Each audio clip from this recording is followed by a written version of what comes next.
네, 경제 현안을 좀 쉽게 풀어보겠습니다. 경제 읽기 시작합니다. 오늘도 다양한 경제 이슈들 김대호 경제학 박사와 함께 짚어보겠습니다. 어서 오십시오. 오세요. 네, 반갑습니다. 예, 미국 소비자 물가가 발표됐습니다. 지난달. 근데 3.2%인데 우리가 왜 미국 소비자 물가까지 이렇게 잘 알아야 되는 거죠? 그렇습니다. 지금 미국의 물가가 한국 경제난의 아주 근본 원인이기 때문입니다. 예. 미국이 물가 잡느라고 금리를 올렸고 그로 인해서 우리도 덩달아 금리 인상의 유탄을 맞으면서 지금 한국 경제, 특히 서민 경제가 상당히 어려운 상황인데요. 예. 최근 들어서 이제 미국이 금리를 좀 인하 쪽으로 방향을 선회할 듯 하는 그런 모습을 보이고 있는데 금리를 내리기 위해서는 물가가 어느 정도 잡혀야 되거든요. 예. 네. 그래서 우리는 한 달에 한 번씩 발표되는 미국의 CPI, Consumer Product Index라는 소비자 물가 지수를 예. 밤새워서 지금 지켜보고 있어요. 그런데 이번에 또 물가 지수가 나왔는데 한마디로 결론부터 말씀드리면 실망입니다. 그러니까 2%대가 나와야 되는데 아직 3%대다 이런 거잖아요. 예, 원래 목표가 2%예요. 2%대가 네. 아니라 2%. 아, 그런데 이제 2%까지는 안 되더라도 2%대로 들어가서 좀 내려가는 추세를 보이면 예. 미국이 금리 인하할 수도 있다. 이게 미국의 FOMC 연준의 공식 입장이거든요. 예. 그런데 사실 지난해 연말에 미국의 소비자 물가가 2.8%까지 떨어졌더랬어요. 예. 그런데 올 들어서 다시 1월 달에 3.1%로 오르더니 밤새 발표된 2월 달 CPI는 그보다 더 높은 3.2로 오히려 시장의 기대를 거꾸로 역주행 물가가 더 높아지고 있거든요. 예. 자, 지금 이 헤드라인 물가, 종합 물가라고 그러는데 네. 이것보다 더 심각한 것은 석유 같은 것을 뺀 근원 물가라는 건데요. 근원 물가는 무려 3.8%가 올랐습니다. 예. 통화 정책, 그러니까 금리를 올릴까 말까 또는 내릴까를 결정할 때 가장 중요하게 참고하는 지표가 일반 물가보다도 근원 물가인데 이 네. 근원 물가가 3.8%라는 얘기는 상당히 좀 실망적이죠. 예. 아직도 미국의 금리 인하는 멀었다를 보여주는 상당히 끈적끈적한 물가, 경제학에서는 이것을 스티키 물가라고 그러는데 원래 물가라는 게 한번 올라가면 예. 그 쉽사리 잘 안 내려옵니다. 실제로 지금 미국 경제는 끈적끈적한 스티키 인플레이션 상황 속에 있는 것으로 분석이 됩니다. 예. 네. 이제 다시 우리 경제 얘기로 넘어와서 얘기를 해보면 저희가 어제 이 시간에도 얘기를 했었는데 금, 사과, 금배, 과일 가격 뭐 계속 쭉쭉 올라가고 있어요. 얼마까지 오른 거예요? 그렇습니다. 사실 이게 그 사과나 배가 올라가는 것은 예. 미국의 물가 사정하고는 좀 관계가 없는 네. 우리만의 독특한 내부 그렇죠. 사정인 것으로 예. 보여져요. 예. 지난해 기상 여건이 봄, 여름, 가을 계절마다 다 악재들이 있어서 사과 생산량이 급속히 줄었는데 예. 이것을 수입도 못하고 다른 방안을 강구하지 못하다 보니까 사과값이 계속 올라가서 일부에서 금사과라고 그러지만 그것은 금을 모독하는 거예요. 지금 금보다도 지금 더 올라가고 있잖아요. 다이아 사과. 다이아, 뭐 슈퍼 다이아. 지금 한 달 전년 동기 대비 70%씩 올라가는데 예. 금값은 그렇게까지는 안 올라가지 않습니까? 사과값이 올라가면서 주변 물가도 다 올리고 우리나라 물가는 또 다른 하나의 복병을 하나 추가로 더 안았다 이걸 볼 수 있는데 지금 도매가가 사상 처음으로 10kg을 기준으로 9만 원대를 드디어 돌파했습니다. 네. 자, 요게 문제가 되는 게요.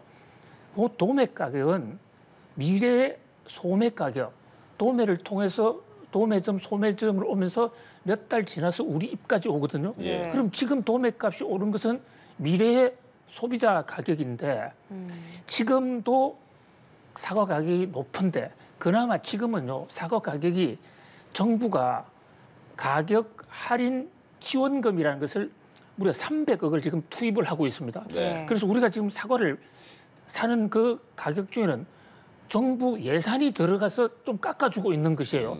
깎아주고 있는 게 지금 70%씩 오른 것이거든요. 예. 그런데 정부 이 가격 할인 지원 예산, 할인 예산에 한도가 있기 때문에 요게 영원히 정부가 지원해 줄 수가 없는 겁니다. 그럼 한도가 소진돼 가고 있는데 도매가가 올라서 그것이 나중에 소매가로 오면 그때는 정부 지원도 못 받게 되면 가격이 2배로 폭발할 수도 있다. 예. 이런 면에서 사과 도매 가격의 사상 첫 9만 달러가 우리 9만 원, 물가에 9만 달러 큰일 납니다. 네, 9천만 9만 원. 달러가. 거의 제가 이거 사과값이 너무 비트코인. 오르다 보니까 지금 뭐 환 달러와 원화가 잠시 헷갈렸습니다. 죄송합니다. 9만 원을 돌파했다. 이건 상당히 좀 비상한 관심을 갖고 쳐다볼 필요가 있겠습니다. 박사님은 그래도 사과 잘 사 드시죠? 사과가 주식이었는데요. 요즘 사과를 잘 못 먹어요.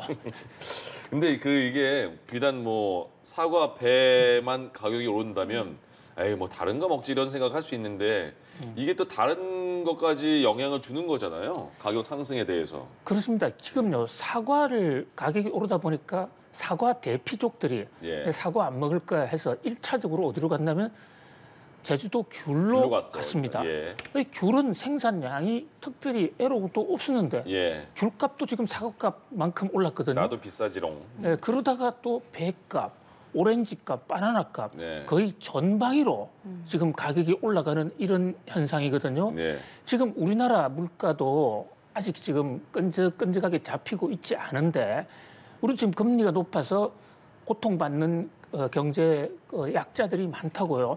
그러면서 금리를 내려야 될 텐데 사과값이 올린 이 물가, 사과의 저주가 전 품목으로 확산되면 네. 이를테면 우리가 사과 하나 사 먹을 때 사과값이 2배로 올랐어?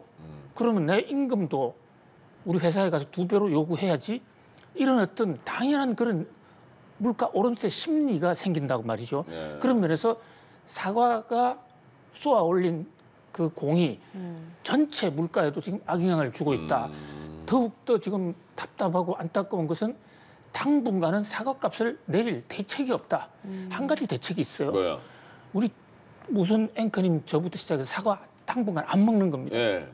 그것만이 지금 해결할 수 있는 방법. 뭐 참아야죠. 네, 사과를 좀 소비를 철학해야 될 그런 상황입니다.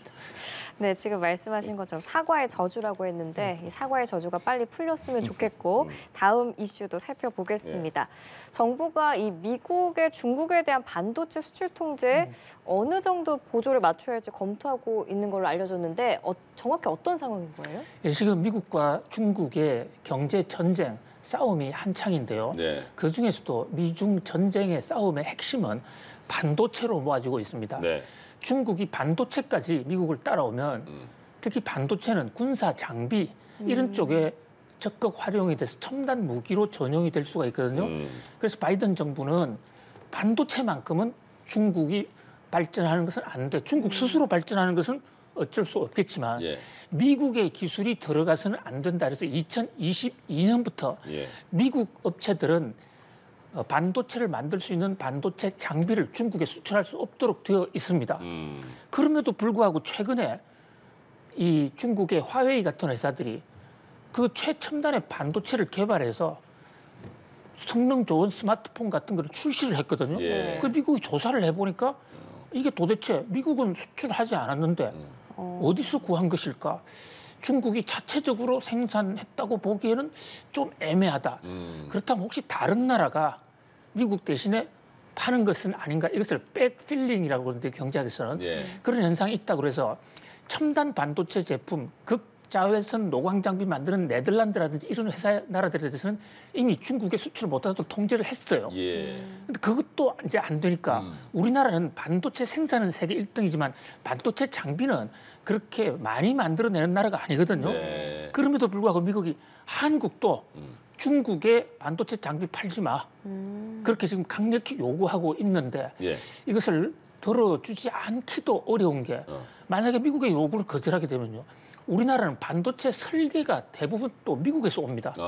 그럼 미국이 우리가 중국 규제를 안 했을 경우에 반도체 설계를 안 준다든지 미국의 고급산 반도체 장비를 안 준다. 네. 이러면 한국 반도체는 어떻게 될까? 그래서 미국 정부가 상당히 고민 중에 있다. 이런 지금 뉴스입니다. 결정을 해야 되잖아요, 근데.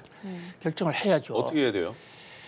자, 지금 일단 그러니까 미국의 요구를 충족을 시켜주자니 예. 당장 우리 입장에서 수출이 줄어들잖아요. 반도체 네. 장비 팔아야 되는데 예. 우리도 먹고 살아야 되는데 근데 그보다 더 심각한 문제가 있습니다. 우리가 수출하지 않기 때문에 중국이 예. 한국에 대해서 보복할 수가 있어요. 어. 그다음에 가장 심각한 문제는 우리나라는요 반도체가 미국과 중국의 양 트랩에 걸려 있습니다. 네.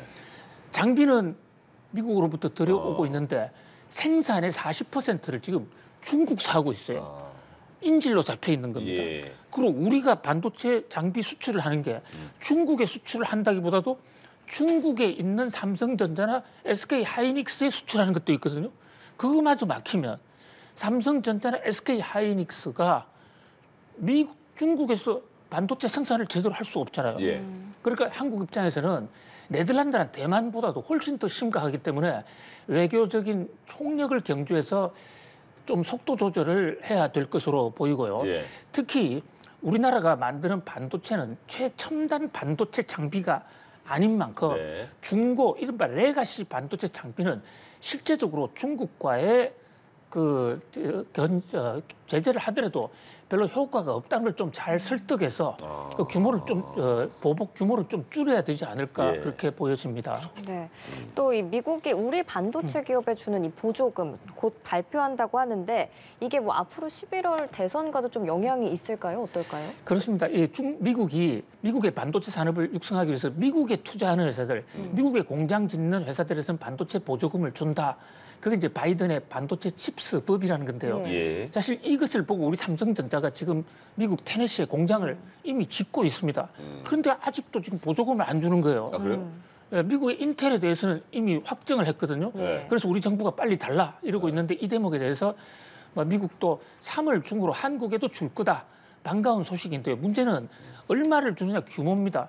지금 자국 기업인 미국 인텔 선거를 앞두고 자국 기업에 엄청나게 주고 있는데 네. 미국 재산도 한도가 있거든요. 예. 그럼 과연 한국 애들은 인텔 주는 것만큼 보조금이 줄어들면 한국 입장에서는 많이 미국에 기여하고도 보조금도 제대로 못 받는다. 예. 그런 문제가 생기고 더더군다나 이 보조금을 받는 반대급부로 앞으로 삼성전자는 중국에서 회사를 공급 시설을 늘릴 수가 없다는 그런 지금 단서 조항도 있거든요. 하여튼 막판까지 외교적인 노력을 해서 최대한 보조금을 많이 받아야 할 것으로 보입니다. 네, 알겠습니다. 오늘 경제학계 김대호 경제학 박사와 함께했습니다. 고맙습니다. 고맙습니다.